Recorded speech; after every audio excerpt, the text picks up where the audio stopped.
D'abord, merci d'être là encore ce matin au rendez-vous. Des fois, je sais que quand il y a des cocktails d'ouverture, le lendemain matin est un peu plus difficile, mais visiblement, vous êtes tous là, frais et dispo.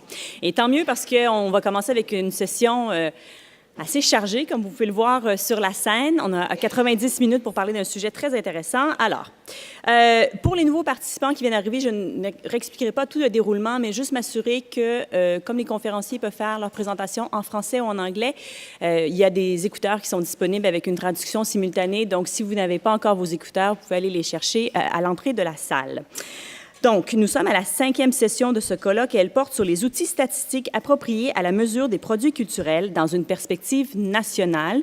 Veuillez noter qu'après la pause, on s'intéressera à la perspective internationale. J'invite donc le modérateur, le Français Philippe Chantepie, qui est inspecteur général des affaires culturelles au ministère de la Culture et de la Communication de France et chercheur associé à la chaire Innovation et Régulation des services numériques, Orange, École Polytechnique Télécom Paris-Tech. Dans ce ministère, il a aussi été chargé de mission stratégie et prospective, chef du département des études de la prospective et des statistiques et conseiller pour la régulation numérique et les industries. Parallèlement, il a été professeur associé ou maître de conférences en économie des industries culturelles et en économie de la propriété intellectuelle dans les universités de Panthéon-Assas, Saint-Denis, Toulouse-Capitole, Sciences Po Paris et Télécom Paris-Tech. Il est l'auteur de Révolution numérique et industrie culturelle qui a été publié chez La Découverte en 2010 et un livre à paraître cette année, Économie des jeux vidéo chez La Documentation française.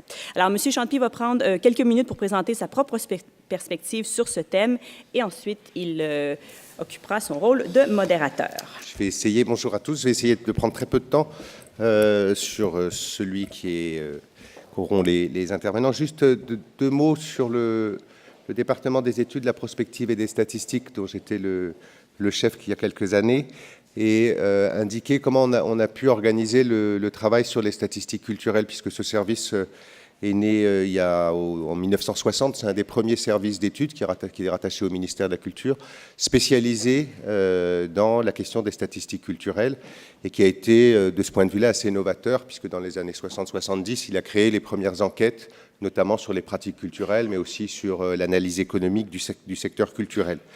Alors, une des particularités qui peut être intéressante, c'est que en France, chaque ministère a en général un service statistique, dit service statistique ministériel, qui travaille obligatoirement avec l'INSEE, l'Institut national des statistiques et études économiques, donc le principal institut statistique en France.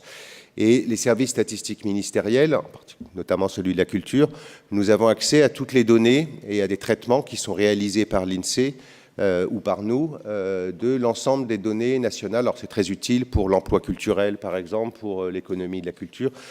Très utile cette liaison organique, institutionnelle, entre un service ministériel et l'Institut national. Ça a été aussi l'occasion, deux fois, de travailler au plan de l'Union européenne, puisqu'on avait d'une certaine manière un peu plus d'expérience que d'autres et qu'on avait essayé de favoriser le développement des statistiques culturelles européennes. Donc c'est un précédent chef, Marc Nicolas, qui avait entamé ce travail, de constituer dans l'ensemble de l'Union européenne une approche commune de ce que pouvait être l'univers culturel, les activités culturelles. C'est un travail qui est évidemment toujours délicat.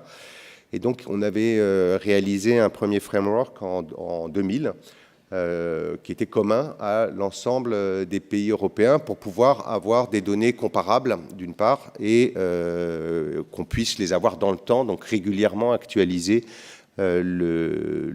l'analyse du secteur culturel. Et puis, alors là, lorsque j'étais chef, on a refait ce travail parce que l'Union européenne avait un programme de redéveloppement du secteur de la culture et des médias et souhaitait que chacun des pays, on avait eu aussi beaucoup plus d'États qui étaient rentrés dans l'Union européenne, que chaque État puisse produire ou qu'on ait des productions complètes de statistiques sur la culture dans l'Union. Donc on a fait un travail dans un groupe de travail qui s'appelait ESSNet, notamment avec le Luxembourg, mais en fait avec l'ensemble des États, avec des groupes de travail, un groupe de travail qui a d'abord qui s'est penché sur le champ culturel. Et c'est une question particulièrement délicate. Est-ce que nous sommes tous d'accord à 28 de ce qui est culturel, de ce qui n'est pas culturel, de ce qui est principalement culturel, de ce qui n'est qu'accessoirement culturel, pour avoir un cadre commun. Donc, ces travaux sont en ligne sur le site de la Commission européenne. C'est un travail surtout méthodologique et qui s'était ensuite concentré donc, sur le framework, ensuite sur l'économie, sur l'emploi et sur les pratiques culturelles. Et puis un dernier point, alors c'est un peu ancien et c'est un peu un regret, mais c'est un travail qui va devoir avoir lieu. On faisait régulièrement une enquête sur les pratiques culturelles. La dernière est de 2008, tous les 7-8 ans. Ce n'est pas une fréquence très rapide, mais les évolutions n'étaient pas toujours très rapides. Elles le sont devenues avec le numérique. Et donc, il y a un travail qui est en cours, plutôt avec les milieux universitaires, donc les milieux de la recherche, pour essayer d'examiner quel type d'outils sont nécessaires pour la prochaine enquête qui devrait avoir lieu d'ici 1 an ou 2 pour aborder les pratiques culturelles, entre guillemets, physiques, et les pratiques numériques qui sont aussi physiques, mais plutôt pour regarder d'ailleurs les relations entre les deux. Voilà, mon temps est écoulé. Je vais pouvoir donner la parole aux intervenants qui sont sur la table, donc qui vont tous dresser un panorama des questions qui peuvent se poser pour les statistiques nationales s'agissant de l'analyse du secteur culturel et des questions numériques. Alors, je propose qu'on commence par Monsieur Komiati, qui est administrateur culturel à la Direction nationale de la cinématographie du ministère de la Communication, de la Culture, des Sports et de la formation civique du Togo, et qui a notamment travaillé sur les statistiques du cinéma et de l'audiovisuel. Merci, Monsieur Philippe. Merci. Je remercie d'abord l'Institut de statistique de l'UNESCO de m'avoir donné cette opportunité-là. Je ne suis pas statisticien, donc mes travaux, mes recherches peuvent permettre à ce qu'on puisse avoir des statistiques fiables au niveau du cinéma africain, parce que nous manquons cruellement de statistiques. Et donc, dans un premier temps, nous allons voir l'état des lieux du cinéma africain à l'aide du numérique. Je vais très rapidement survoler cela. Nous allons prendre un cas pratique du cinéma nigérien qu'on appelle le Nollywood, qui est peut-être une référence. Et dans la troisième partie, nous allons voir le numérique comme un remède pour le cinéma africain. Donc, la première partie, l'état des lieux du cinéma africain. Nous allons commencer par la production. Les films, faire un film, ça coûte cher. Et en Afrique aussi, ça ne fait pas exception. Selon les enquêtes, les études de l'Union monétaire ouest-africaine, un long métrage peut coûter entre 300 millions et 500 millions de francs CFA, entre 457 347 euros et 700 euros. Ça coûte cher. Et on remarque que la post-production et le laboratoire sont carrément extérieurs à l'Afrique, donc payés en France ou bien en Europe. Ça pèse lourd sur le coût final du produit. Donc, on a un exemple de film burkinabé où pratiquement 60% des dépenses sont effectuées en France. La distribution, on remarque que le cinéma ouest-africain, surtout francophone, manque de visibilité sur le plan international, puisque les sociétés de distribution ne jouent pas un rôle dynamique dans la diffusion des films, et à un moment donné, ils deviennent des caisses de résonance des sociétés de distribution européennes. Il y a aussi la crise des salles de cinéma. Ces salles ont presque disparu. Et ce qui a encore plombé cette distribution, c'est la dévaluation du franc CFA en 1994. Le franc CFA, c'est la monnaie qui est utilisée entre les pays francophones subsahariens, la grande partie. Tout ça entraîne une reconversion des sociétés de distribution en exploitants de salles. La conséquence, vous voyez, il y a un opérateur français le Métropolitain, en Côte d'Ivoire et au Sénégal, qui a tiré révérence au profit du groupe CFAO et de l'opérateur ivoirien Cosifilm. Voilà. L'exploitation Bon, on constate une désertion massive des salles de cinéma. Cela oblige malheureusement les exploitants, faute de rendement, à ne plus investir dans la rénovation du matériel technique des salles. Voilà, nous avons une petite analyse de l'Union nationale des exploitants du cinéma au Sénégal. Voilà, les recettes brutes en billetterie, c'est presque 10 millions de francs CFA. Voilà, et lorsqu'on enlève les dépenses, voilà, ça tourne autour de 10 millions, pratiquement le résultat est nul.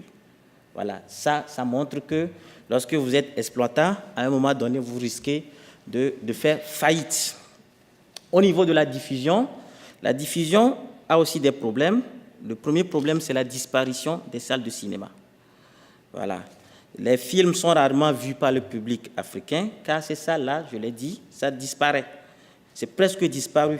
Les conditions techniques sont défaillantes et l'accueil, à un moment donné, est déplorable. Si nous prenons le cas du Togo, nous avons 17 salles de cinéma qui, à un moment donné, sont devenues des lieux de culte, mosquées, boutiques, églises.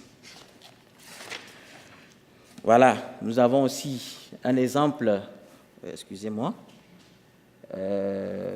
nous avons aussi le second problème qu'on constate au niveau de la diffusion, c'est la chute des fréquentations. Voilà, les quelques rares salles de cinéma qui existent ont chuté en termes de fréquentation. Et si vous prenez les statistiques de la Société nationale de distribution et d'exploitation cinématographique du Burkina Faso, sur 4 ans, de 1995 à 2000, la chute est de 52%. Voilà, le troisième problème, c'est le piratage. Le piratage, c'est une activité très bien organisée, bien structurée, bien planifiée, et tout ça là sous le haut patronage du numérique. Si vous prenez le FESPACO de 2013, juste après le festival, voilà, les longs métrages qu'on a essayé de citer là-bas sont vendus à 100 francs CFA via les téléphones mobiles, à peu près 0,15 €. Voilà. Bon, la vidéo aussi a ce problème pratiquement, où on assiste à l'apparition anarchique des vidéoclubs dans les quartiers. Et voilà, il y a duplication illégale des DVD et CD, voilà, ce qui accentue encore le piratage. Et donc, le piratage plombe l'effort des réalisateurs producteurs qui n'arrivent malheureusement pas à rentabiliser leur activité. Néanmoins, dans l'espace ouest africain, il y a un exemple à ne pas oublier, c'est l'exemple du cinéma nigérian, le Nollywood. En fait, le Nollywood, c'est quoi? C'est l'industrie cinématographique du Nigeria. Deuxième pays producteur de films après le Bollywood, et le troisième en termes de revenus derrière les États-Unis. Voilà, c'est ça, les paniers. Et selon une étude du PIB du Nigeria en 2014, le Nollywood, c'est 2% du PIB du Nigeria et plus de 3000 emplois directs. Voilà, le Nollywood, voilà, c'est encore quelques chiffres. Mais quels sont les facteurs qui sous-tendent la réussite du Nollywood? D'abord, ils se sont investis dans la production massive des vidéos pour minimiser les coûts de production. Nous avons aussi le multilinguisme. Environ 56% des films du Nigeria sont produits dans les langues locales. Cela plaît à la population qui est un gros consommateur de ces films-là. Voilà, c'est ce schéma-là pour montrer l'importance des langues dans la production des films au Nigeria. Voilà. Mais le cinéma nigérien, voilà, est aussi piraté. Ce piratage-là, je l'ai dit précédemment, est favorisé par le numérique. Et selon la Banque mondiale, pour chaque exemplaire vendu, 9 autres sont illégaux. Il y a aussi la diffusion non autorisée et illicite des films en flux continu. et la multiplication illicite des DVD par les vidéoclubs. Voilà. Il y a des solutions que les Nigérians ont commencé par prendre, des pistes de solutions. Donc, ils ont planifié ces temps-ci aller à la vidéo à la demande sur abonnement. C'est le cas d'une structure qu'on appelle Iroko Partner, qui est dans cette logique-là. Il faut sensibiliser la population sur les dangers du piratage. Il y a aussi les codes d'identification de la source mis en place par le gouvernement nigérien. Voilà, la dernière partie porte sur le numérique, qui est un remède, qu'on le veuille ou non, pour le cinéma africain, surtout africain, ouest-africain, francophone. Voilà. Et donc, quel est le rôle que les États doivent jouer? D'abord, ils doivent mettre en place des structures de contrôle et de recommandation législatives. Moi, dans mon pays, il n'y a pas encore un code de cinéma. C'est dommage. On est sur ça. Ça traîne depuis un certain temps. Il faut aussi mettre en place les fonds d'aide à la production cinématographique. Le Sénégal est dans cette logique-là, avec 1,5 million d'euros pour le fonds de la promotion de l'industrie cinématographique et audiovisuelle. Idem aussi pour le Burkina Faso. Et au niveau de la distribution et de la diffusion, voilà, la distribution des fichiers informatiques accompagnés d'une KDM qui est Delivery Message. Et dans ces conditions, la connexion Internet doit être de haut débit, ce qui manque cruellement en Afrique. Nous n'avons pas de bonne connexion pour distribuer ces films-là de façon électronique. Nous avons de nouvelles exploitations, et l'exploitation et les nouvelles formes de pratiques spectatorielles. Et à ce niveau, il faut construire et numériser les salles de cinéma. Parce que pratiquement, ces salles-là, d'abord, ça n'existe plus. Et celles qui sont là doivent être numérisées. Le Burkina Faso est dans cette logique-là. Puisque l'aménagement, reconnaissons-le, coûte très cher, entre 7 000 et 10 000 euros pour voilà, une numérisation simple, et entre 1 000 et 15 000 euros pour une refonte totale. Voilà, ça continue. Nous avons aussi une autre solution, la diffusion par Internet. Cela entraîne de nouvelles pratiques cinéphiliques. Au Sénégal, nous avons une entreprise qu'on appelle Son SA, qui a mis en place le concept d'Africa Film et de Mobiciné. Concept Africa Film est dans la diffusion des films par Internet, et le concept Mobiciné, qui est un projet, ça permet la relance et la fréquentation des cinémas en Afrique. Voilà. Il faut aussi instituer un festival de films francophones pour ne pas, ce n'est pas une concurrence avec le FESPACO ou bien CLAT d'Ivoire. Ça donnera, voilà, c'est comme un carrefour du cinéma francophone en Afrique de l'Ouest. Tout ça, ce sont des poches pour des statistiques.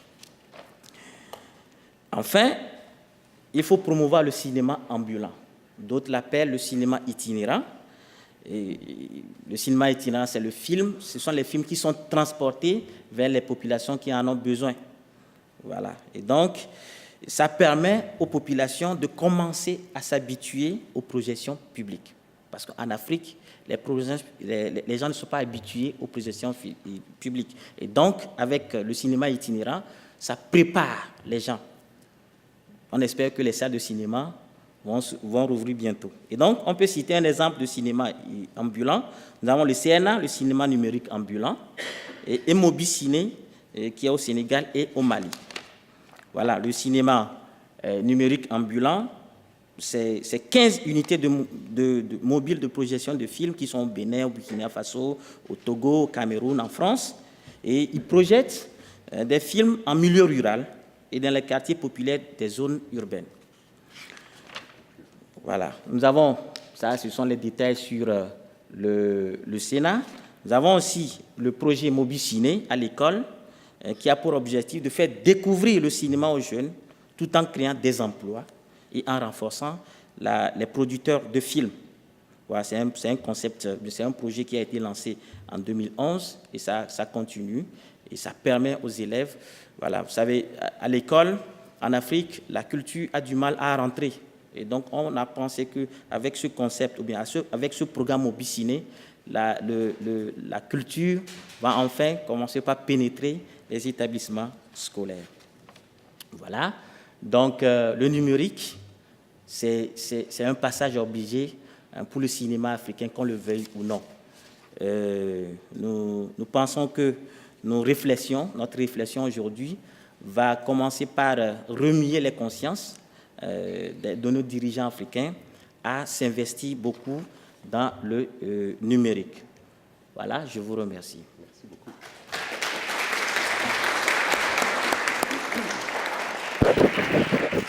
Merci beaucoup. Je vais demander à Alexandre Fernandez Barbosa, qui est directeur du Centre régional d'études pour le développement de la société de l'information au Brésil, et à Fabio Sen, qui travaille aussi dans ce centre régional d'études comme coordonnateur, donc de prendre la parole pour expliquer leur approche des statistiques, notamment sur les questions des technologies de l'information. Merci Philippe. Good morning everyone. Bonjour à tous et à toutes.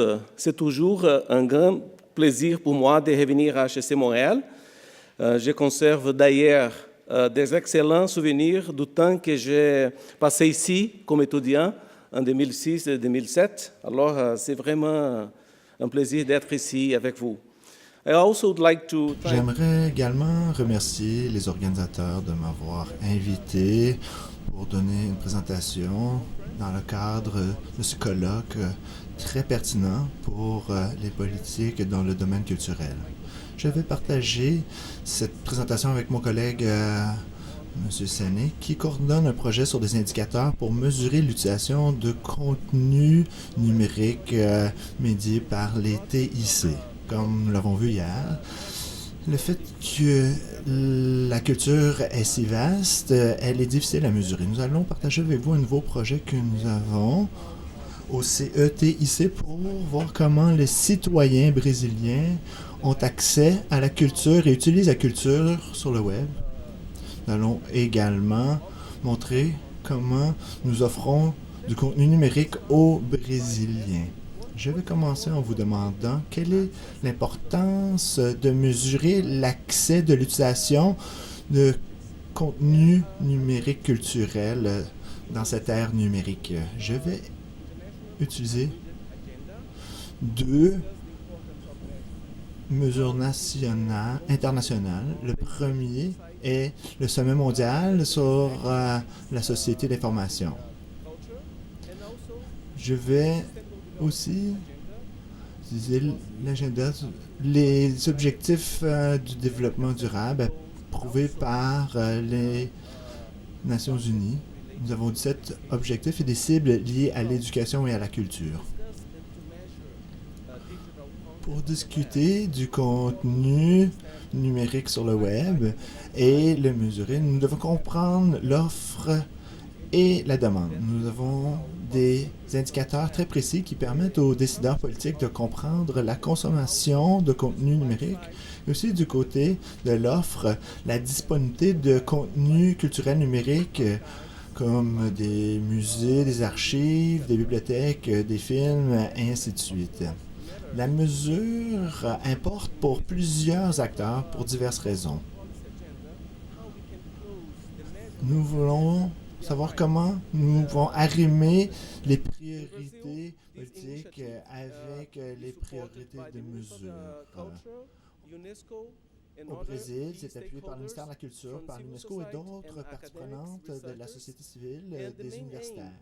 L'objectif principal est de comprendre l'importance de différents aspects de l'inclusion numérique, l'inclusion culturelle également, par l'entremise des TIC.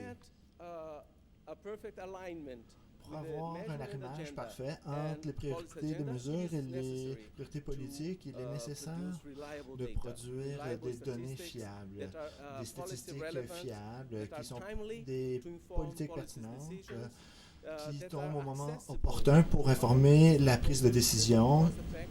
Les mesures doivent être accessibles, elles doivent avoir un coût rentable et il doit y avoir une interdisciplinarité des TIC. il est préférable que les données soient comparables internationalement. Ici, j'aimerais souligner 3 sources importantes de données. Hier, nous avions une discussion très intéressante sur le Big Data. Le Big Data est important pour la prise de décision, mais il faut des données d'enquête pour savoir comment les citoyens utilisent le contenu culturel numérique sur le web, mais aussi comment les organisations offrent du contenu. Il faut tenir compte également du Big Data. Nous avons entamé une enquête du côté de l'offre et de la demande. Ici, un centre de l'UNESCO avec un mandat dans l'Amérique latine et de certains pays en Afrique. Nous avons le mandat culturel d'aider ces pays à comprendre comment la culture est utilisée sur le web. Ici, nous avons une série d'enquêtes. Nous avons commencé à produire des données sur le TIC. Ce sont des enquêtes pays par pays, incluant les régions urbaines et rurales. Nous avons débuté en 2005 avec notre enquête sur les TIC à domicile.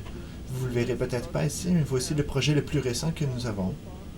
Dans la partie inférieure de ce diagramme, nous avons des statistiques sur le TIC, la production de données, et sur le haut du diagramme, vous voyez dans les bulles jaunes les politiques fondées sur ces données.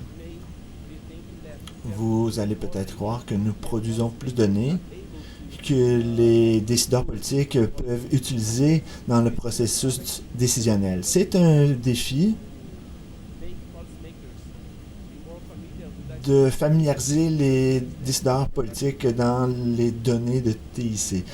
Pour ce faire, nous les engageons dans un processus de production de données. J'aimerais céder la parole à Fabio Séné, qui vous donnera un petit peu plus de renseignements contextuels sur le projet.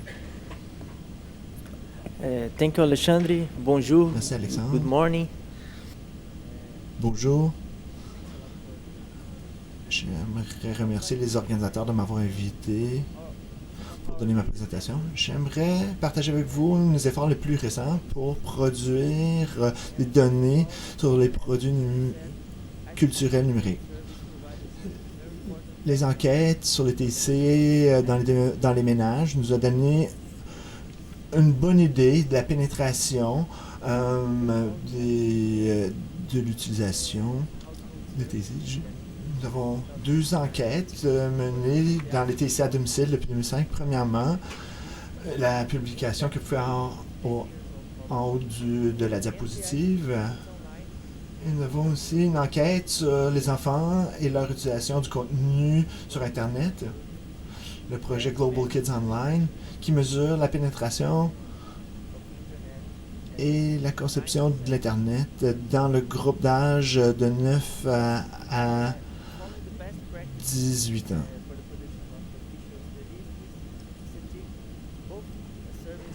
Dans les 2 sondages, nous avons des échantillons représentatifs d'utilisateurs d'Internet. Donc, nous pouvons mesurer les activités menées en ligne.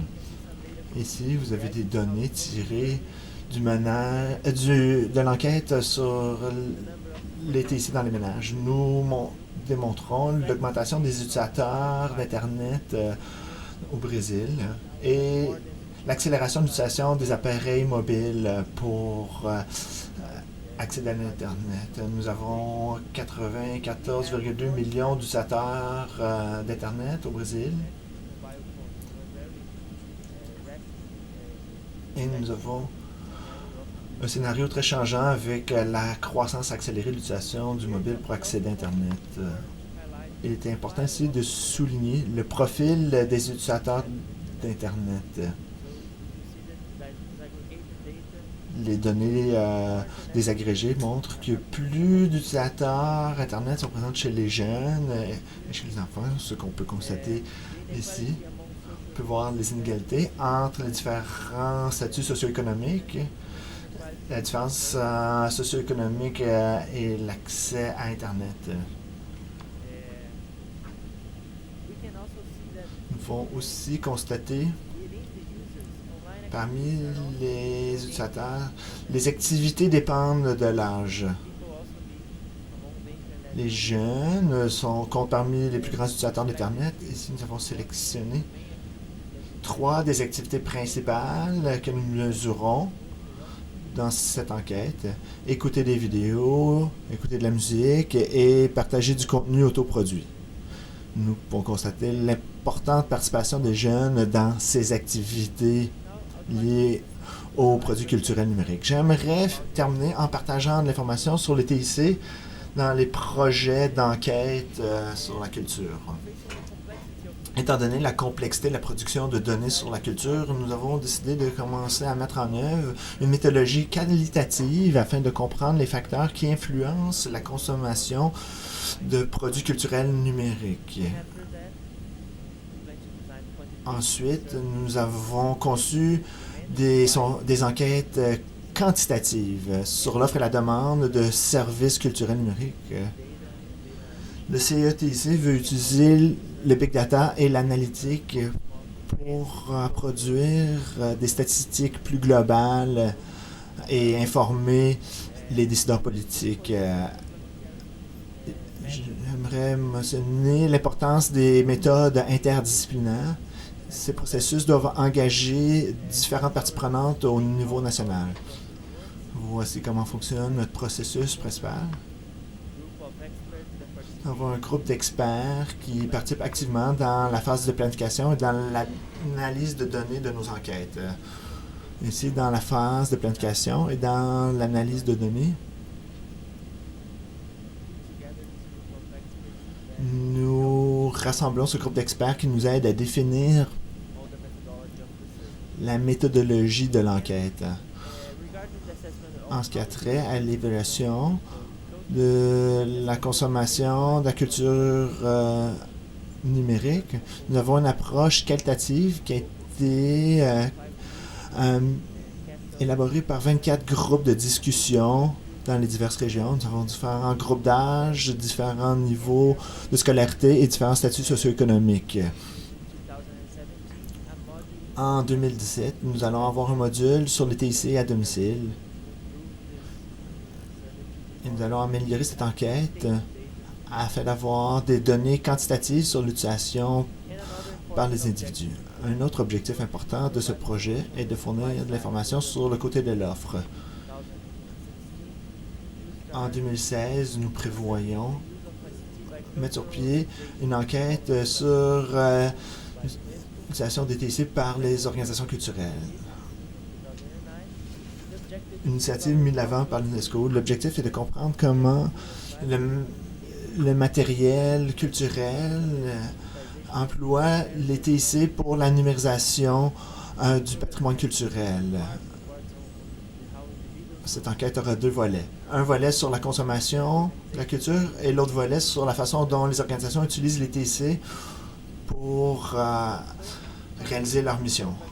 Enfin, j'aimerais partager quelques dimensions qui ont émergé des résultats préliminaires de la phase qualitative.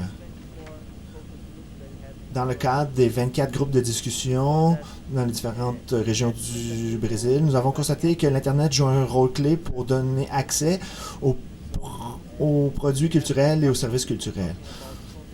Beaucoup de personnes parlent de contenu auquel ils n'avaient pas accès au départ et maintenant ils ont accès. Donc l'accès est un élément important lié à l'Internet. Nous avons regardé aussi les applications TIC et les plateformes influencent la façon dont les personnes choisissent de consommer le contenu culturel et le contenu audiovisuel, ce qui est important dans la promotion de la diversité. Les individus ont tendance à maximiser leur accès au contenu gratuit et il y a un manque de connaissances sur la façon dont les biens et les services culturels sont produits.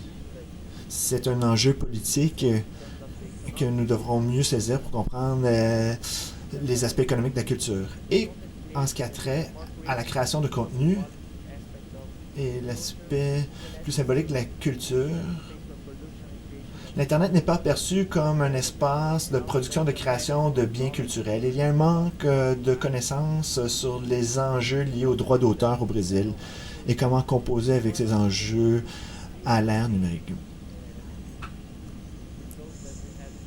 Voilà certains résultats de la phase qualitative de l'enquête. Nous préparons maintenant un questionnaire et une conception d'échantillons pour la prochaine phase. Nous avons bien hâte d'avoir d'autres données à présenter d'ici la fin de l'année. Voilà, c'est tout. Merci beaucoup.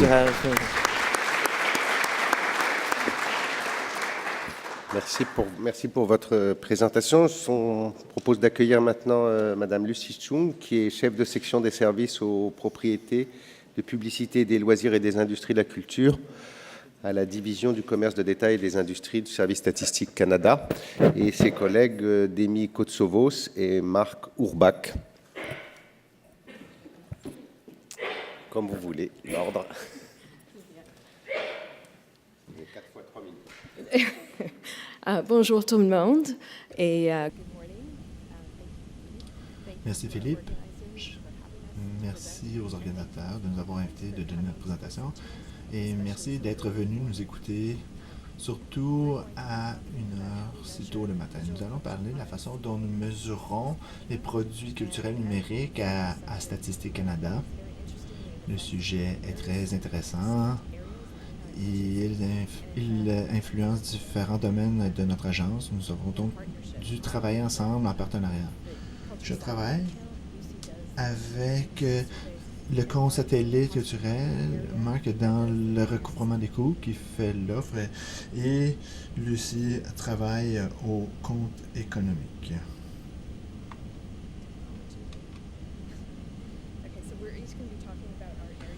Nous allons chacun parler de nos domaines. Je vais commencer avec le cadre conceptuel et certaines définitions. Notre cadre culturel est le cadre culturel pour la statistique qui a été élaboré en 2004 par Statistique Canada en collaboration avec Patrimoine Canada et autres parties prenantes culturelles.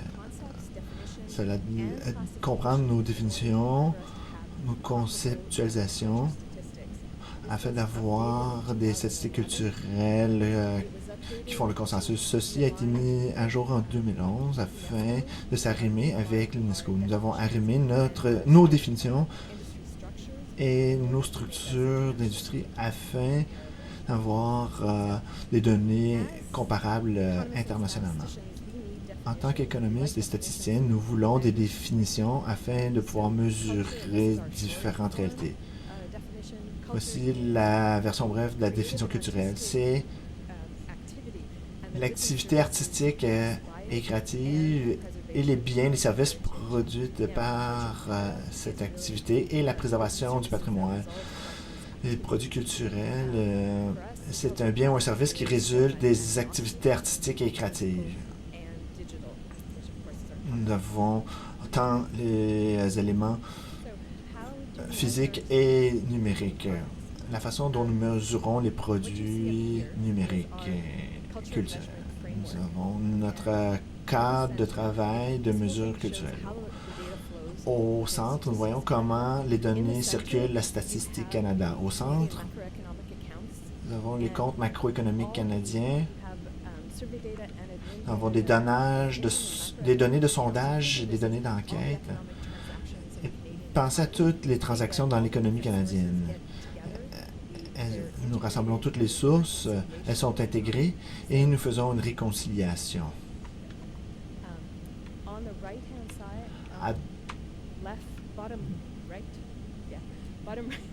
En bas à droite, nous avons les enquêtes sur l'offre, c'est ce que Lucie couvrira.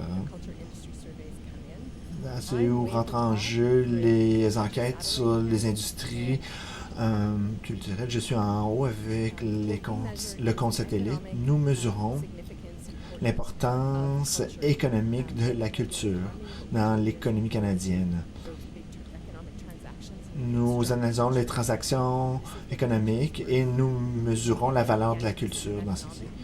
C'est une mesure économique et une perspective économique. Nous nous concentrons sur la valeur ajoutée, sur la production de PIB, la production des biens et des services, et nous mesurons les emplois. Ce qui est très intéressant ici, c'est que le compte culturel satellite ne se fie pas seulement sur les enquêtes sur l'industrie culturelle, il se penche aussi sur les données industrielles. C'est important car c'est un outil qu'on peut utiliser pour mesurer tous les nouveaux produits émergents et les nouvelles activités émergentes. Les produits culturels numériques sont inclus. Malheureusement, nous ne pouvons pas distinguer les produits culturels de leur format physique. Je vais maintenant céder la parole à Lucie. Merci, Demi. Dans cette partie de la présentation, je vais me concentrer sur le côté de l'offre et les enquêtes sur les industries culturelles. Je vais parler précisément du travail avec les 9 enquêtes menées par Statistique Canada en partenariat avec le ministère du Patrimoine. Ces enquêtes sont menées tous les 2 ans. Cela couvre la publication, l'industrie télévisée et les arts de la scène.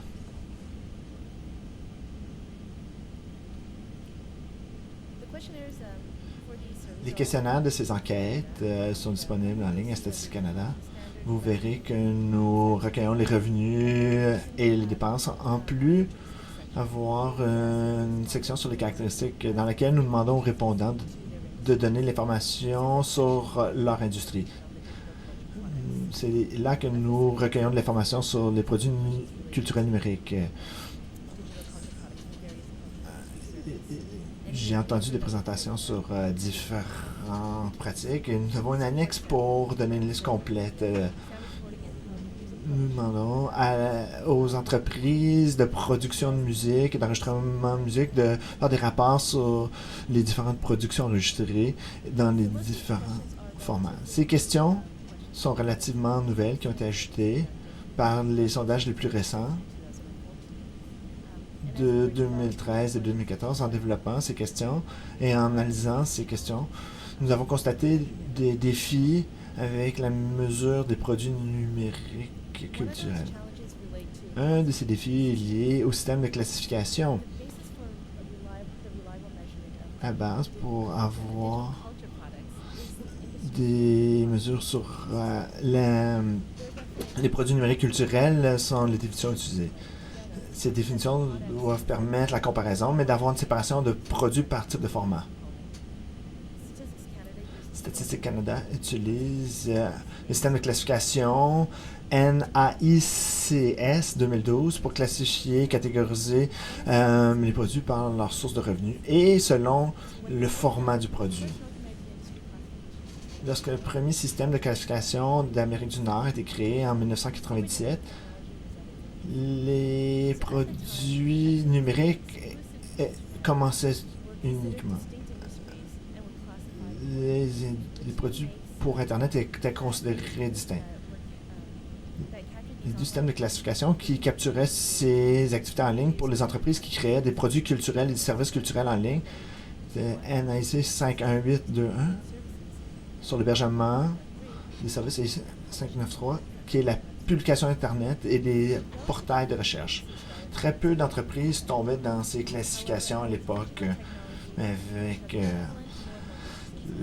l'augmentation et la prévalence des pratiques Internet, ce sont devenus des catégories pour toutes les choses en ligne et liées à l'Internet. Ces catégories perdent leur efficacité pour nous donner un niveau pertinent de détail. Par exemple, si je regarde l'industrie de publication de journaux, un éditeur de journal qui publiait à l'époque des journaux physiques était catégorisé dans l'industrie de publication, mais s'ils décidaient de transférer toutes leurs activités en ligne en publiant seulement en format numérique sur Internet, ils changeraient la classification d'imprimeur de journal à une des deux autres catégories générales. Publication Internet et portail de diffusion Internet. Donc, ces acteurs ne seront plus dans l'industrie de publication de journaux car ils ont changé leur méthode de publication, même s'ils produisent le même bien ou le même service culturel. Afin de mesurer l'activité économique des industries impliquées dans la vente de produits numériques, la classification industrielle doit être mise à jour afin que les entreprises et les activités soient catégorisées selon la nature de l'activité et non le format. C'est vraiment le système de classification de produits qui devrait adresser les enjeux entre les formats physiques et numériques. À Statistique Canada, nous révisons la classification industrielle pour refléter ce changement pour la prochaine version de ce système de classification nord-américain. Le produit Statistique Canada utilise NAPS 2012 et les produits numériques sont catégorisés dans différentes catégories générales. NAPS, ça fait un qui est pour les produits en ligne, c'est qui capture les jeux par abonnement et autres contenus numériques. Pour la mesure de produits culturels numériques, le système de catégorisation doit regrouper les produits par objectif et les diviser par type numérique, comme proposé sur la diapositive. Nous terminons le travail pour réviser la catégorisation de produits pour refléter ces changements pour NAPS 2017.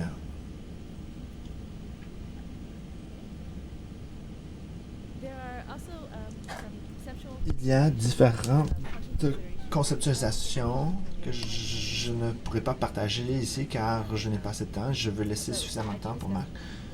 Mais vous pourriez les voir dans ma présentation. Nous avons constaté le besoin de clarification de concepts pour les utilisateurs de nos données et pour les répondants de nos sondages. Des problèmes conceptuels, les définitions de produits numériques par rapport aux transactions numériques. Les utilisateurs présument que certaines entreprises de diffusion en direct présumaient qu'elles étaient incluses dans l'industrie d'enregistrement de musique, mais elles sont dans l'industrie de diffusion. Nous travaillons avec les utilisateurs pour les aider à comprendre les données que nous avons et comment utiliser les données. Du côté des répondants, il y a aussi des conceptions erronées et des divergences de compréhension, comme la façon de créer des rapports de vente sur les produits vendus. L'enregistrement sonore et la publication de musique, nous enregistrons le nombre de pièces vendues. Certains répondants disaient le nombre unique d'enregistrements vendus et d'autres disaient combien de fois ces enregistrements étaient téléchargés. Vous voyez que les réponses varient énormément à cette question. Vous pouvez voir sur la diapositive. Il y a un manque d'uniformité dans les réponses, un taux faible de réponses et aussi un délai dans la collection. Nous sommes en consultation avec les répondants, les parties prenantes sur la collecte d'informations sur les produits culturels numériques.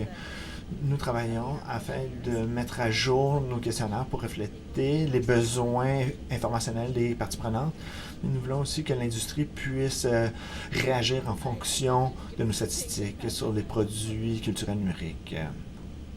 Je vais maintenant céder la parole à Marc.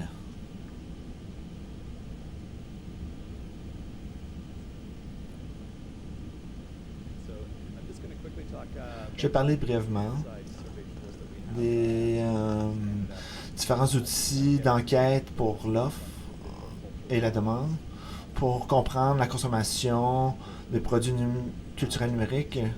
Un de ces outils pour connaître la demande, c'est l'enquête canadienne sur l'utilisation d'Internet. C'est un outil d'enquête qui a été mené pour la dernière fois en 2012. Il y a eu différentes versions depuis 1997 de cet outil.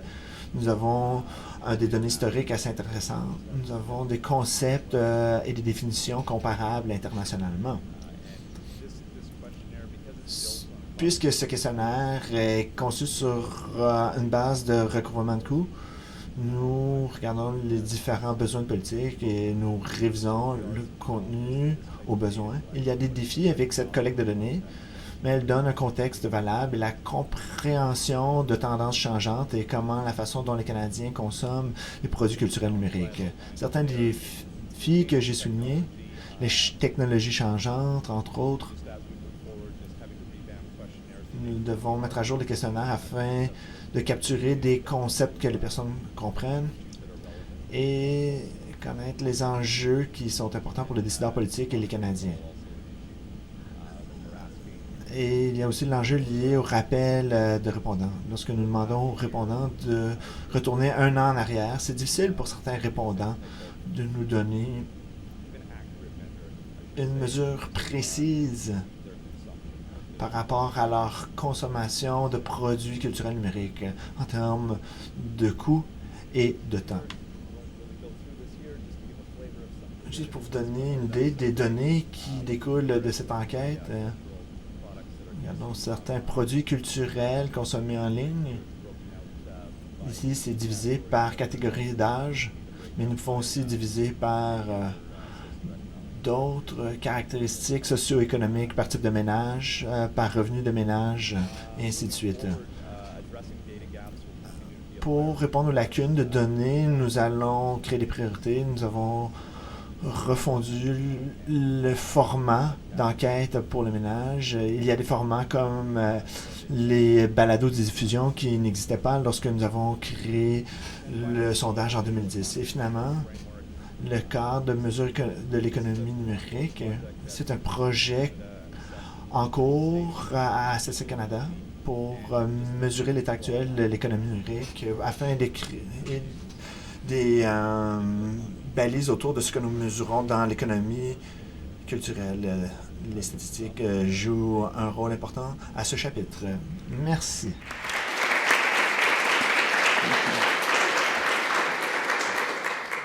Pour conclure cette session et ensuite ouvrir un temps de questions, nous accueillons Benoît Danard, qui est le directeur des études des statistiques et de la prospective du Centre national du cinéma et de l'image animée. Et nous allons reparler de cinéma à l'ère du numérique. Bonjour. Peut-être juste un petit mot pour vous expliquer en préambule ce que c'est que le Centre national du cinéma et de l'image animée. C'est un établissement public du ministère de la Culture français qui a en charge le financement du cinéma français et de la production audiovisuelle française. C'est un vieux monsieur, il a 70 ans, il fête ses 70 ans cette année. Et dès l'origine, dès sa création en 1946, il a commencé aussi, parmi ses activités, à produire des statistiques officielles sur la fréquentation des salles. Et à l'époque, en 1946, il avait fallu 2 ans pour recenser toutes les salles en France et les faire rentrer dans le système. Donc ça avait mis 2 ans pour faire une cartographie des salles de France. Bon, aujourd'hui, on est dans un univers qui a bien changé. Donc, je vais vous parler de ce que l'on fait en France en matière de mesure de la vidéo à la demande. Alors, en réalité, on a mis il y a 10 ans maintenant en place un observatoire pour mesurer ce marché de la vidéo à la demande. Alors, qu'est-ce qu'on intègre dans ce marché de la vidéo à la demande? Il y a 2 univers, l'univers du gratuit et l'univers du payant. Dans l'univers du gratuit, on a les sites type YouTube ou Dailymotion. On a la télévision de rattrapage, qu'on appelle en anglais le replay. Et puis on a l'univers du payant avec 3 segments de marché, la vidéo à la demande locative, la vidéo à la demande par abonnement ou SVOD en anglais, et enfin la vente de fichiers. Ce que nous, on couvre dans notre analyse, dans le cadre d'un observatoire que l'on a mis en place donc, il y a 10 ans, c'est, vous le voyez, ces 4 segments de marché. Pourquoi est-ce qu'on a mis en place cet observatoire? Pour répondre à des questions très simples. Qu'est-ce qu'on trouve sur ces plateformes de VOD? Quel genre de programme on trouve? Combien on en trouve? Comment évolue la consommation de ces plateformes, qu'elles soient gratuites ou payantes? Et enfin, quels sont les usages des Français? Comment consomment-ils ces plateformes? À chacune de ces questions, on a mis en place des méthodologies de production de statistiques différentes avec des partenaires ou des prestataires différents, parfois des instituts d'études, parfois des régies publicitaires, parfois les plateformes elles-mêmes. Bref, on a mis ou des sondages aussi auprès des Français pour appréhender leurs pratiques. Et donc là, ma présentation va consister à vous présenter un certain nombre de résultats. Je vais aller assez vite, mais tous ces résultats sont disponibles et certains d'entre eux ont été publiés très récemment la semaine dernière, donc vous pourrez bien entendu les retrouver. L'idée, c'est de vous montrer le spectre de champs d'investigation que l'on a mis en place au fil des années dans ce domaine de la vidéo à la demande. Combien y a-t-il de programmes en vidéo à la demande? Vous le voyez, sur la période, ça a fortement progressé. Il n'y a pas que des films, il y a aussi des programmes audiovisuels et des programmes pour adultes. C'est d'ailleurs la principale genre de programme que l'on trouve sur les plateformes généraliste, hein, on met hors les plateformes spécifiquement destinées à l'adulte, mais vous le voyez, c'est près de 40% de l'offre. L'offre se compose également de 38% de programmes audiovisuels et de 22% de films. Les films, c'est ce qui nous intéresse, nous, plus particulièrement au cinéma. On voit qu'en France, il y a près de 15 000 films qui sont disponibles sur ces plateformes. Et on voit qu'il y a une forte progression en près de 10 ans. On a un nombre de films disponibles qui a été multiplié par 5. Et on s'intéresse aussi à la nature de ces films, bien entendu, disponibles sur ces offres payantes. Donc, et vous le voyez, les films français, ça représente près de 30%. On a une structure de l'offre qui est stable aujourd'hui. Et les films américains représentent près de 44% de l'offre. On verra après la consommation. Hein, mais déjà, on a premier indicateur en termes d'offres. Autre axe d'analyse aussi qui nous intéresse, c'est de suivre la vie des films aujourd'hui à l'ère du numérique sur ces différents marchés. Là, on a un indicateur tout simple qui est quel est le taux de disponibilité des films. 100% des films qui sortent en salle sont disponibles en salle. Bon, ça, c'est une évidence. Après, parmi ces films, et chaque année, quelle est la part de ceux sortis en film qui vont être disponibles sur les différents marchés d'exploitation, la VOD, mais aussi la vidéo physique, les chaînes à péage ou les chaînes gratuites. Et vous le voyez, on a plutôt un tassement de la disponibilité sur le marché de la vidéo physique et une légère progression sur le marché de la vidéo à la demande. Autre axe aussi d'analyse que l'on a développé, c'est de regarder combien de films sont présents sur ces différents marchés. Et en fin de compte, on a de multiples combinaisons possibles. Le film, il sort en salle, puis il peut être exploité en VOD ou pas, puis en DVD ou Blu-ray ou pas, puis sur les chaînes à péage ou pas, puis sur les chaînes en clair ou pas. Ça fait 16 possibilités différentes. Et après, on va compter les films sortis en salle sur une année et regarder combien sont présents chaque année dans ces différentes possibilités de cheminement d'exploitation des films. Et on va pouvoir ainsi voir, bien suivre la vie des films en détectant des zones où il y a parfois des films qui sortent en salle et qui ne sont pas exploités sur ces autres marchés. En revanche, il y en a aussi un certain nombre qui ont une présence sur l'ensemble de ces marchés. Alors vous allez me dire, quels sont les films présents sur chacun de ces segments de marché? Alors là, je vais juste vous présenter le type d'analyse que l'on fait sur le marché de la VOD. Alors il y a beaucoup de critères, juste pour vous les présenter. On va regarder en fonction de la nationalité des films, en fonction de leur genre, en fonction de leur classement arrêt-essai ou pas, en fonction de leur nombre de copies en salle, c'est-à-dire est-ce que ce sont des petits films, des gros films ou des moyens. On voit par exemple que le taux de disponibilité sur les petits films sortis en salle est beaucoup plus faible que les films sortis sur un grand nombre de copies qui, eux, se retrouvent tous sur le marché de la vidéo à la demande. On va aussi regarder en fonction de leurs entrées. Plus le film il fait d'entrée, plus il a de chance de se retrouver très vite sur le marché de la vidéo à la demande. Et on va regarder aussi, faire pour les films français une analyse en fonction de la structure de leur financement, qu'on ne connaît que pour les films français et pas pour les films étrangers. Bon, voilà un exemple d'axe d'analyse que l'on fait. En ce qui concerne la consommation du marché de la vidéo à la demande, en France, c'est un marché qui a progressé en 2015, qui est un peu plus de 300 millions d'euros. C'est un beaucoup plus petit marché que la salle, qui est à 1,3 milliard, ou que le marché de la vidéo physique, qui est à près de 700 millions d'euros. On va regarder les différents segments de marché. Celui qui se développe le plus aujourd'hui en France, c'est le segment de la vidéo à la demande par abonnement, avec l'arrivée de Netflix à la fin 2014, qui a vraiment redynamisé le marché de la vidéo à la demande. Et on va regarder en termes de chiffre d'affaires, en fonction des catégories de films, notamment et de catégories de programmes. On voit que le gros du marché se constitue à partir d'un chiffre d'affaires basé sur les films. Et au sein de ces films, c'est les films américains qui génèrent plus de la moitié du chiffre d'affaires. Pour autant, vous le voyez, les films français s'en sortent pas si mal, puisqu'on est à un peu plus de 30% de part de marché, soit une part de marché relativement équivalente à l'offre. En revanche, c'est les films non français et non américains qui ont une sous-performance, entre guillemets, sur le marché de la vidéo à demande d'une manière générale.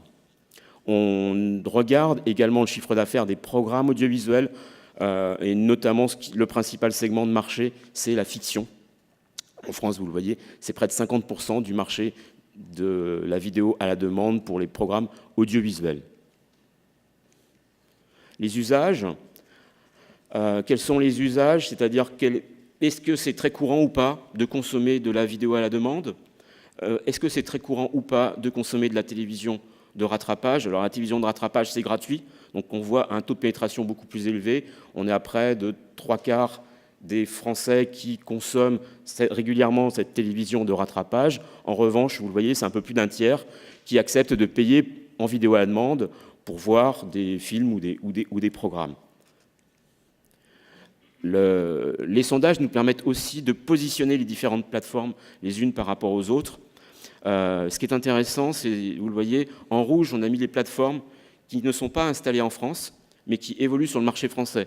Netflix est installé en Europe, aux Pays-Bas, iTunes au Luxembourg et Google Play n'est pas en France non plus, je crois qu'il est à Londres.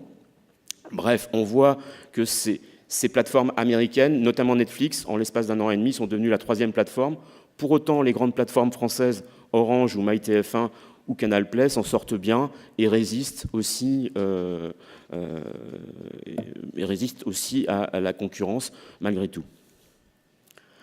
La télévision de rattrapage, ça c'est quelque chose qui, je crois, est unique en France, de mesurer aussi précisément la télévision de rattrapage. En France, c'est un vrai succès, c'est-à-dire la possibilité, à partir du moment où un programme a été diffusé à la télévision, de pouvoir le revoir.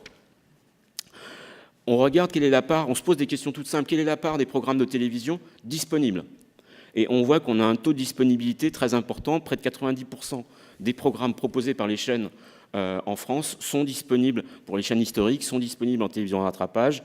On a un taux de disponibilité un peu plus faible sur les nouvelles chaînes de la TNT, de l'hertzien numérique terrestre. Ça, c'est lié à des problématiques de droit, éventuellement. Mais on a une montée en charge sur les petites nouvelles chaînes.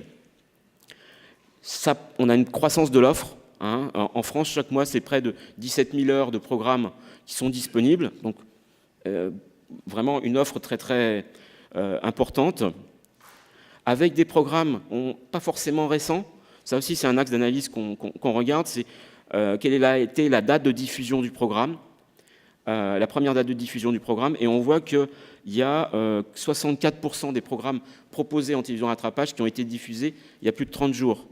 À la limite, si vous voulez savoir la météo d'il y a 2 ans, vous allez sur MyTF1. Alors vous allez me dire, c'est quoi l'intérêt de savoir la météo d'il y a 2 ans?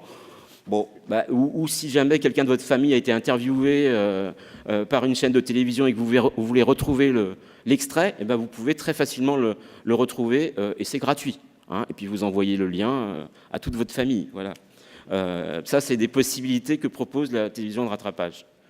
On est essentiellement sur des programmes de flux, peu de programmes de stock. Avec aussi, c'est intéressant, c'est ce qui nous intéresse nous, par exemple sur la fiction française, on voit qu'on a une progression de l'offre de fiction française en télévision de rattrapage. La consommation, elle croît fortement, on est à plus de 5 milliards de vidéos vues, avec une croissance de 36%. C'est normal, c'est gratuit et c'est légal, donc pourquoi s'en priver? Et il y a beaucoup de choses, il y a notamment si vous avez raté un épisode de votre série favorite ou de votre jeu favori, par exemple The Voice, et vous ne savez pas qui a été éliminé, et vous pouvez le voir en replay. Voilà, c'est des choses dont on voit qu'elles sont fortement consommées, ou les feuilletons français aussi, notamment Plus belle la vie, je ne sais pas si certains d'entre vous le connaissent, ça fait les meilleurs scores de France Télévisions, et lorsque ce n'est plus disponible, les gens sont même prêts à payer pour voir l'épisode. Hein, donc on peut avoir un glissement du gratuit, je fais du replay pendant 7 jours, et après je fais payer. Et ça fonctionne aussi, hein, en tous les cas très bien en France. Qui utilise cette télévision de rattrapage? Alors, c'est plutôt des jeunes. Ce qui est intéressant d'observer, pour autant, c'est que cette pratique s'intensifie. De plus en plus de Français le font, et le font de plus en plus souvent. Donc c'est quelque chose que l'on voit là très clairement sur ce graphique. Et puis enfin, aussi, on voit que les terminaux utilisés pour consommer cette télévision de rattrapage évoluent. On voit qu'on a une baisse de l'ordinateur, que l'on a une progression de la télévision, c'est-à-dire que de plus en plus, on va consommer son offre de rattrapage, tout simplement directement sur sa télé, en appuyant sur sa télécommande. Et puis, on a un développement aussi sur les terminaux mobiles. Voilà, ça apparaît très clairement sur les tablettes ou les ordiphones. C'est comme ça qu'on appelle les smartphones chez nous en France. Voilà. Oui, nous aussi, on est créatifs. Voilà, je vous remercie beaucoup. Vous pourrez trouver toutes ces statistiques sur notre site internet cnc.fr ou dans notre rapport annuel qui vient de sortir la semaine dernière. Voilà, puis je pourrai répondre à toutes vos questions. Et ce ne sont pas des chiffres inventés, hein, on les a vraiment mesurés. Merci. Merci beaucoup, Benoît. Alors, si je ne me trompe pas, nous avons presque 20 minutes c'est ça, de questions de votre part. Donc, à vous la parole. Il y a un micro qui circule ou... Le plus dur est de se lancer.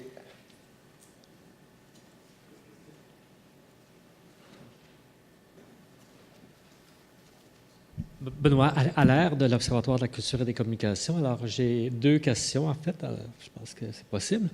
Alors, j'ai une question pour Marc. J'aimerais savoir, pour les enquêtes que vous faites concernant la demande de produits culturels, est-ce que ce ne serait pas possible, ou peut-être que vous le faites, mais vous n'avez pas mentionné l'enquête sur les dépenses des ménages.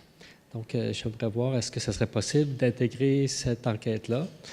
Et j'avais une question aussi pour Benoît Danard.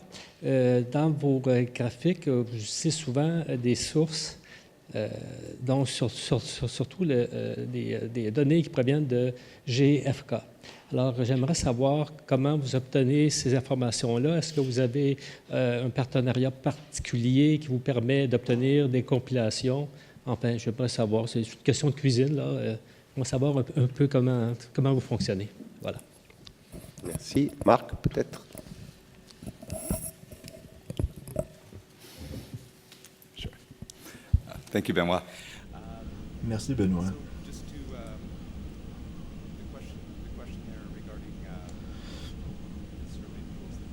La question sur l'enquête sur les ménages. L'enquête est hybride. Nous avons des caractéristiques sur les ménages, dont le type de connexion Internet utilisé dans le ménage. Ensuite, nous avons un module individuel sur lequel nous posons des questions sur des activités particulières. Alors, comme vous le savez, en France, on est spécialiste de la cuisine, on a des grands chefs. Donc, je ne vais pas vous révéler tous les secrets. Non, en réalité, on s'appuie sur plusieurs sources. On travaille en effet avec GFK pour ce qui concerne le suivi de l'offre de vidéos à la demande et le suivi de la consommation. GFK et NPA. Et en réalité, il y a 10 ans, le CNC collectait en direct les informations d'offres depuis les principales plateformes françaises. Mais c'est devenu trop lourd pour nous à le gérer au quotidien. Donc on a demandé aux plateformes de transférer ces envois pour ce qui concernait l'offre à GFK, dans le cadre d'un partenariat, même si on paye GFK pour le faire.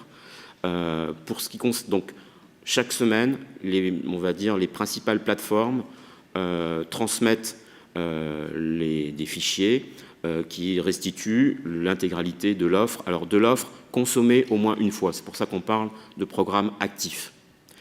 Ça, c'est pour l'offre. Pour ce qui concerne la consommation, là, c'est un autre institut, c'est NPA, qui a négocié avec les régies publicitaires qui vendent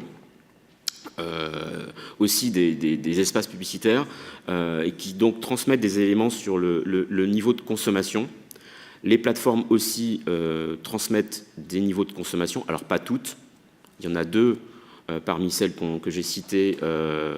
Sur le marché de la SVOD, on n'a aucune information de la part de Netflix. Et pour ce qui concerne iTunes, on n'a aujourd'hui pas d'informations non plus. Pour autant, ces 2 segments de marché c'est pas les principaux segments de marché. Donc sur toute on va dire les échanges transactionnels, on a quand même malgré tout des informations sur les principales plateformes. Et pour les plateformes pour lesquelles on n'a pas d'infos, on travaille avec les ayants droit, puisque iTunes ou Netflix derrière doit. Donc là, on a des échanges avec les ayants droit pour appréhender les choses. Voilà. En gros, comment ça fonctionne. On ne couvre pas 100% du marché. Selon les segments de marché, on a un taux de couverture entre 93% et 12%. Mais sur les 12%, là, c'est sur des petits segments de marché.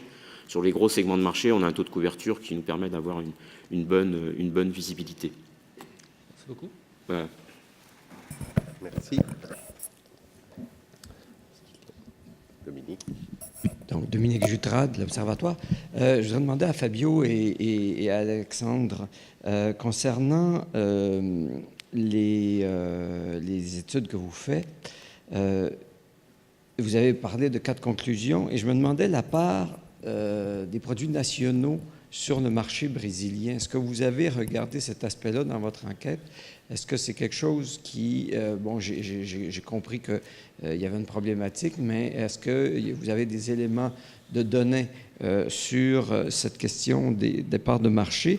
Et aussi, je voulais voir, j'ai peut-être mal saisi, quel univers vous couvrez? Est-ce que vous faites que des focus group ou il y a vraiment une enquête qui est établie à la grandeur du pays au Brésil pour produire les données que vous produisez?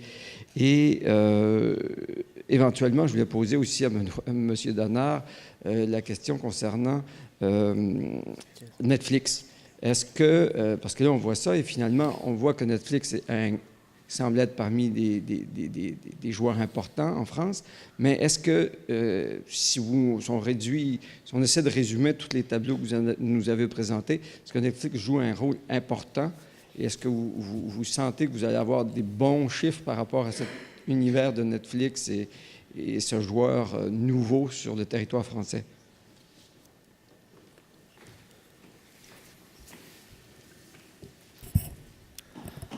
So, thank you for your question. Merci de la question. Nous menons 2 phases de l'enquête. Nous avons une phase qualitative avec des groupes de discussion qui a été menée en 2016. En 2017, nous prévoyons mener une enquête avec un échantillon représentatif à l'échelle nationale sur les conceptualisations culturelles. Les 2 phases devraient être complémentaires. En la phase qualitative, nous n'avons pas une comparaison entre le niveau national et le contenu étranger au Brésil. Nous menons d'autres enquêtes dans le pays sur l'environnement audiovisuel et le contenu ressemble au contenu étranger car la production audiovisuelle aux États-Unis est beaucoup plus importante dans ce type de plateforme. Nous n'avons pas de données précises à ce sujet au Brésil, mais nous prévoyons avoir des données complémentaires en 2017 pour mesurer la diversité dans ces plateformes. Pour poursuivre sur le même sujet, nous savons que la mesure du contenu culturel numérique sur le web n'est pas tâche facile. Nous pouvons facilement recueillir des données auprès des citoyens, mais ce n'est pas facile d'obtenir des données du côté de l'offre. Donc, on va commencer à planifier une enquête sur l'offre à partir du ministère de la Culture. Et nous avons des agences réglementaires sur le domaine audiovisuel. Il y a 2 ans, et la longueur avant de collecter les données, c'est quand nous manquons de cadre national dans lequel nous pouvons sélectionner l'échantillon d'institutions culturelles qui offrent du contenu culturel, ce qui pose un problème de couverture. Nous avons beaucoup d'activités informelles dans le pays. Pas toutes les institutions culturelles sont inscrites officiellement dans le recensement au Bureau national de la statistique. Certaines grandes sociétés signalent leurs activités économiques sans nécessairement nous mener à des activités culturelles précisément. Il y a deux problèmes de couverture. Le manque de données officielles, premièrement, et deuxièmement, la façon dont les sociétés déclarent leurs activités, qui n'est peut-être pas directement classifiée comme institution culturelle. Pour ce dernier problème, nous allons mener une enquête du côté de l'offre fondée sur les normes pour les enquêtes auprès des entreprises. Nous allons adapter les indicateurs. Mais la méthodologie proviendra de l'enquête auprès des entreprises mise de l'avant par UNCTAD. En ce qui a trait au côté de la demande, comme Fabio l'a mentionné, nous allons concevoir un modèle précis fondé sur le sondage sur le TIC dans les ménages avec une manière de mesurer la consommation de produits culturels numériques sur le web. Il y avait, juste peut-être pour répondre à la question sur Netflix, en réalité, Netflix en France, donc Netflix est un service de vidéo à la demande par abonnement, de SVOD, et ce segment de marché, là, en France, sur le marché de la vidéo à la demande, c'est 26%, et on estime que Netflix représente la moitié de ce marché. Donc, voilà, c'est 12, près de 13% du marché total de la vidéo à la demande, sachant que ils ont conquis cette place très rapidement, mais que Netflix n'est pas présent. Le gros du marché en France, c'est sur les box. C'est 80% du marché, et Netflix n'est présent que sur une box. Les fournisseurs d'accès ayant refusé concrètement les deals, les conditions financières proposées par Netflix au regard du taux d'occupation de la bande passante.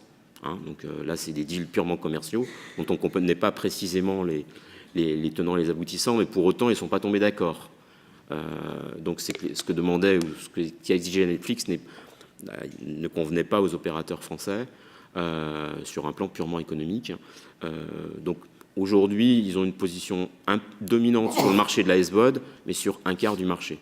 Ce marché de la SVOD, en France, il est confronté à un opérateur historique qui a une position très forte qui s'appelle Canal+. Et si on regarde bien le replay de Canal+, c'est quoi? C'est quelque part très proche de la SVOD. C'est-à-dire, je peux voir à n'importe quel moment tous les films que m'ont proposé Canal+. On se rapproche là de... Alors, ce n'est pas les mêmes tarifs, bien entendu, mais en termes d'offres, j'ai une offre premium. J'ai une offre exclusive. Ce qu'on ne retrouve pas sur Netflix, puisqu'il y a une chronologie des médias en France qui fait que les films sur Netflix sont disponibles... Enfin, ce sont des films d'il y a 36 mois. La SVOD est sur une chronologie très tardive. Donc, seuls les séries de Netflix sont exclusives et Netflix a investi aujourd'hui en France dans une seule série, Marseille. Donc, ça fait 8 épisodes. Une fois que je les ai vus, je les vois sur le premier mois gratuit et puis après, je me désabonne. Voilà.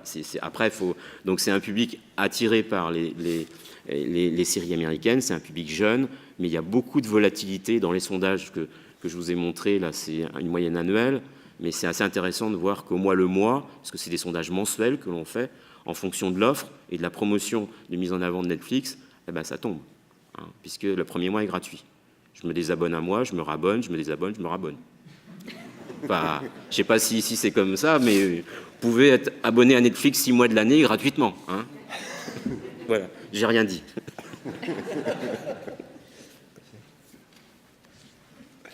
Oui, bien sûr.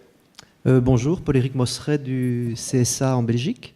Je voulais remercier M. Danard pour sa présentation très intéressante, où évidemment, et je dis probablement pratiquement exclusive sur le marché européen. Et j'aimerais savoir quelles sont vos perspectives de visibilité sur le premier carré, à savoir la partie des plateformes gratuites. Est-ce que vous avez commencé j'imagine que vous avez commencé à réfléchir à tout cela, mais quelle est votre appréciation par rapport à la visibilité possible d'un certain nombre de consommation et de disponibilité de programmes de type télévisuel, sachant l'importance que représentent ces plateformes en termes de consommation vidéo qui sont pratiquement en tête, YouTube, Dailymotion. J'imagine qu'on parlera peut-être plus tard dans cette journée des plateformes musicales. Merci. Alors, en effet, la consommation sur YouTube ou Dailymotion est même plus élevée que la télévision en rattrapage en termes de pénétration. Après, aujourd'hui, la plateforme YouTube, il y a des outils qui existent en France, tout comme dans d'autres pays, notamment avec Médiamétrie, qui ont un panel de consommateurs et qui, via des logiciels entre guillemets mouchards installés sur les différents terminaux, peuvent suivre la consommation. Sauf qu'on a des problèmes techniques aujourd'hui qui font qu'on n'est pas capable de suivre quelle est la nature du contenu consommé sur YouTube. Normalement, des problèmes techniques, ça peut toujours se résoudre. Donc j'ai espoir qu'à un jour viendra où on pourra améliorer la visibilité de ce qui est consommé sur YouTube ou Dailymotion, mais c'est vrai qu'aujourd'hui, techniquement, c'est pas possible. C'est vraiment des problèmes techniques. Hein. Je pense que de la part de YouTube, il n'y a pas de problème, parce que c'est dans leur intérêt de montrer qu'ils sont les leaders, qu'il y a des millions de gens qui consomment leurs programmes. C'est dans leur intérêt. Après, c'est des problèmes techniques qui, on peut l'espérer, se résoudront, mais ça peut prendre un peu de temps. Mais en effet, c'est des choses qu'on essaye de mieux appréhender, mais pour l'instant, c'est pas encore le cas. Mais comme on dit, on s'aménage des axes de progrès. Voilà. Oui. Bonjour, M. Perrault de la SEDEC. J'avais 3 questions pour les gens de Statistique Canada. C'est beaucoup, là. Ma première, c'était sur le compte satellite. Il y a une publication qui a été faite en date, ça se basait sur les données de 2010. Pour la suite des choses, ça va être à quelle fréquence qu'il va y avoir des mises à jour de ce compte-là pour pouvoir suivre les tendances là, en termes de valeur économique de la culture? Ma deuxième question, c'était sur le futur de ce compte-là, à un ère où il y a beaucoup d'hybridation entre les secteurs et aussi entre la technologie et la culture. Est-ce que le concept de compte satellite culturel va demeurer ou ça va être plus un glissement vers un concept d'économie créative qui est de plus en plus mesuré, véhiculé, là? Et puis peut-être une troisième question qui était plus pour Mme Chung. C'était au niveau des sondages auprès des entreprises. Est-ce qu'il y a des possibilités futures dans l'outil de statistique financière et fiscale d'isoler les secteurs culturels pour avoir davantage d'indicateurs au niveau de la santé financière des entreprises culturelles au Canada? Merci. Merci.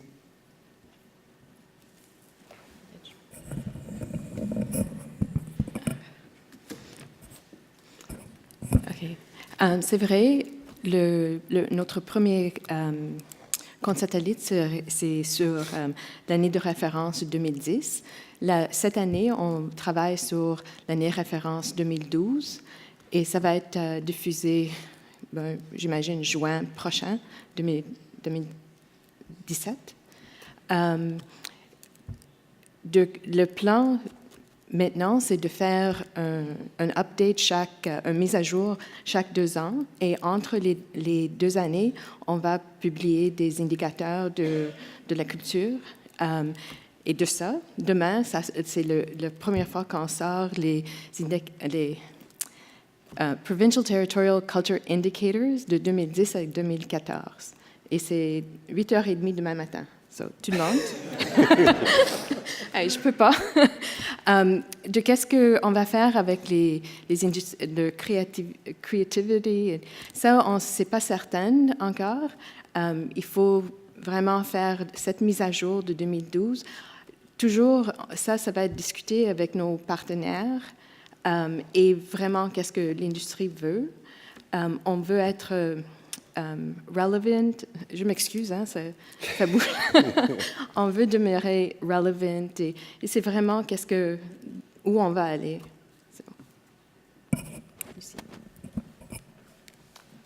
In terms of your question.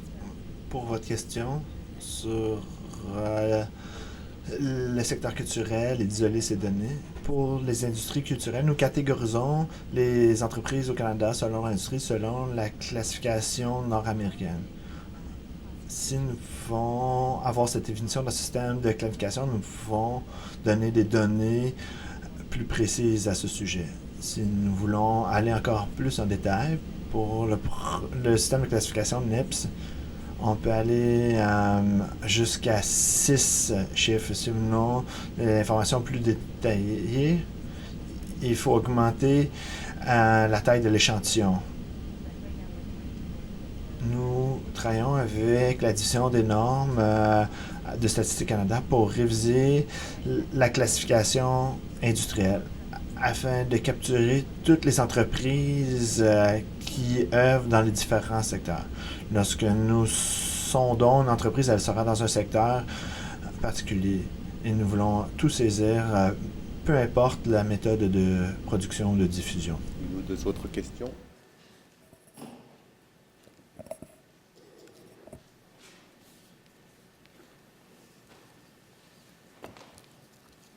Bonjour, Geneviève Béliveau du Conseil des arts et des lettres du Québec. J'avais une question concernant le compte satellite de la culture. J'aimerais un peu mieux comprendre quelle est la place du secteur à but non lucratif de la production artistique et culturelle, par exemple la place des orchestres symphoniques ou des théâtres nationaux ou des productions de centres d'artistes en arts visuels. Ce genre de choses, est-ce que vous les intégrez comme étant industrie ou est-ce qu'ils font partie de la mesure du compte satellite? Je m'excuse, j'ai pas attendu. Les artistes? Oui, donc quelle est la place, disons, des productions artistiques des orchestres symphoniques ou des théâtres nationaux ou encore des productions de centres d'artistes en arts visuels? Sont tout inclus. C'est parce que quand on parle de compte satellite, on a différents domaines. On a les artistes.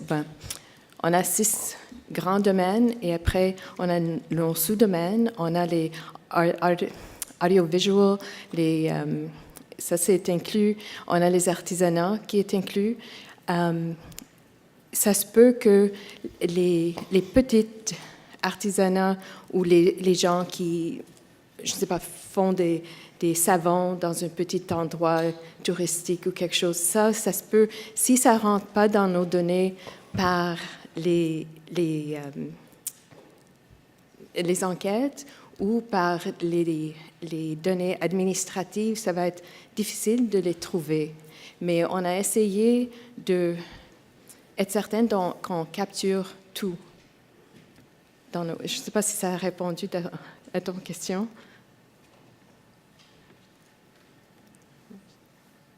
À la question... On a répondu à la question? Oui, c'est bon. Pas d'autres questions? Si? Oui. Oui.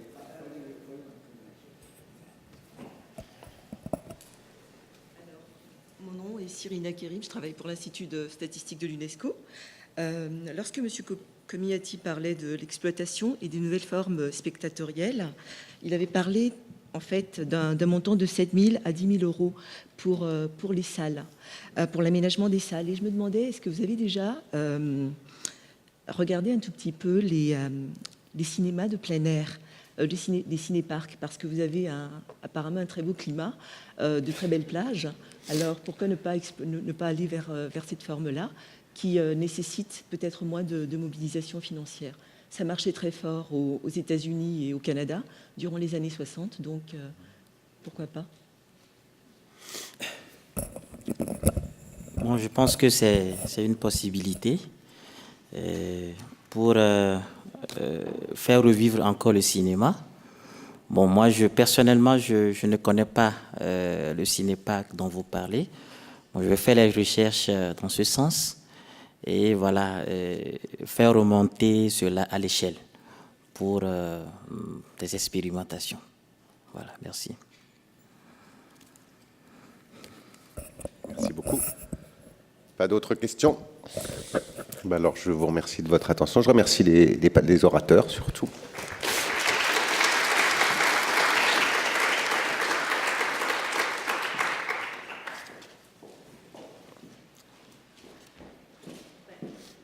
Je vous remercie aussi parce que vous étiez un panel très chargé et vous avez vraiment tenu le temps. C'est parfait. Alors, on va pouvoir aller à la pause. On se retrouve à 11h. Merci.